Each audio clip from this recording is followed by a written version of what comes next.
Inġiniera u tekniċi tal-Eni Malta bil-lejl u anke matul il-ġurnata għamlu xogħlijiet b'urġenza biex isowwu ħsarat tekniċi li ġew ikkawżati minħabba il-maltemp qawwi li ħakem il-Gżejjer Maltin fl-aħħar sigħat.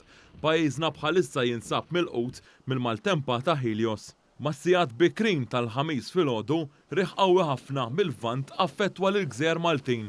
Buffuri li laħqu il-45 mil nautiku fis-sija.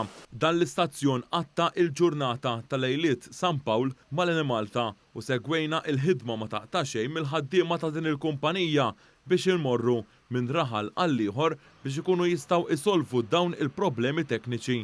Charles De Manuele li ilu jaħdem mal-Eni Malta għal bosta snin u li mhux l-ewwel darba li kellu jaħdem f'xi taqlil spjega li anke f'ġurnata ta' maltemp qawwi bħal tal-lum il-ħaddiema tal-Eni Malta jibqu jassistu għexieren ta' klijenti li ma jkollhomx provvista tal-elettriku minħabba ħsarat ikkawżati bil-maltemp. Xogħol normali għalina u xejn mhux ġdid għalina, toqda xejn moħħok hemmhekk u taf x'qed tagħmel u taħdem fuq il-kurrent u x'għad titfi kull ħsara għax ma tiqaf qatt taħdem fuq il-kurrent u wordi li xogħol li nagħmlu kuljum aħna dawn l-affarijiet.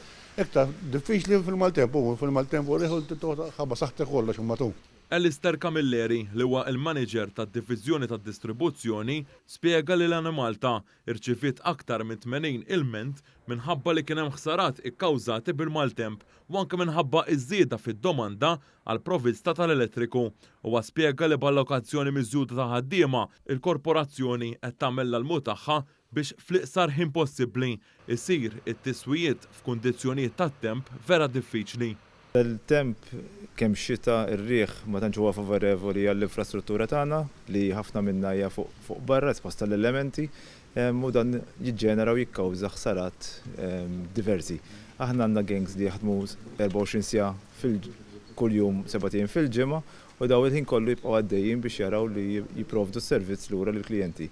Biss insemmi li fi żmien 24 siegħa, f'dawn l-aħħar 24 siegħa il-gangs tagħna mattendew il fuq minn 80 każ